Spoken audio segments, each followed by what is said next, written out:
Okay, we're looking at prep test 58. This is question 8, and it asks us, each of the following, if true, contributes to a resolution of the apparent discrepancy described above except. Okay, well, we know kind of automatically we're going to be given a series of statements. They're not going to seem to make sense, and there's going to be an answer choice that helps us to make sense out of it, okay? Now, what we need to understand is when we see this except, we've got something going on where we're going to have 4 answer choices that actually help to resolve this discrepancy, and one either will make the discrepancy more pronounced or just won't do anything, okay? This is an interesting question, because it's saying, like, look, 4 of these are actually going to bolster this, and one is either not going to bolster it or actually try to mess it up, okay? So what do we got going on here? We've got this situation where S, man, they have to travel forever to get to work. R, they barely have to travel at all. And then what is so strange is there's less demand for public transportation in S.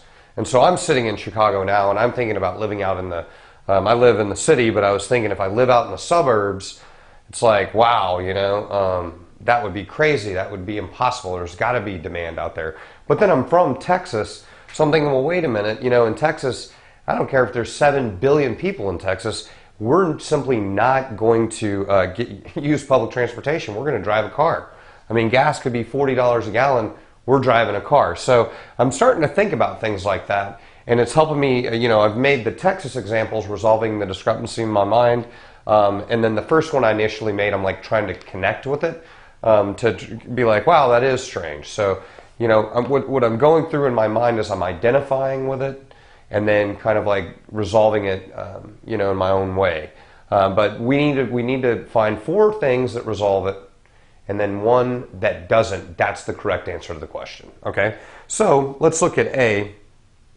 3/4 of the Springfield workforce is employed at the same factory outside the city limits. And I'm like, oh yeah, okay, I get that, because that would basically mean that they could all carpool, and there we would have less public transport, okay? So, you know, I'm kind of all over thinking about things from this perspective. So I'm like, okay, I got that.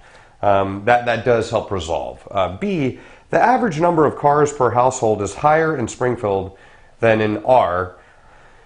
Well, that's back to my Texas argument, so I'm like, okay, that definitely bolsters it. That makes sense. We've got more cars here. They don't really care about public transport. Bam, that does help resolve it. So at least what my initial thought is one of the answer choices that helps resolve. So I'm down to C, D, and E. I think I'm just scooting right along, and then it says R has fewer railway lines than S. And I'm like, wow, I don't know what that does. Like, I'm thinking about it from the S perspective. I go to D. Buses in S run more frequently and on longer routes than R. And I'm like, wow, S has got more routes. It's got more. And I'm like, okay, well, I don't know. Like C and D, they don't seem to do anything, or what's going on?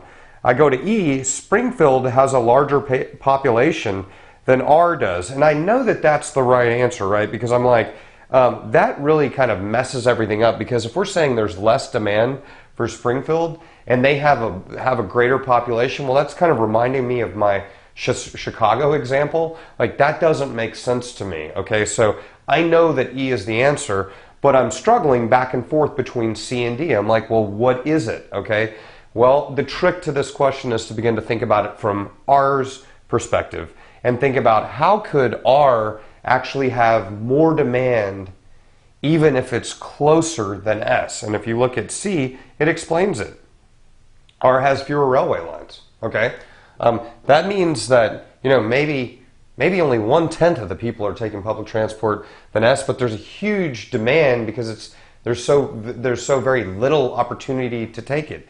So that eliminates C. And then D does the exact same thing. So I'm back to E. So I intuitively got to E. I had to go back and think about C and D for a second.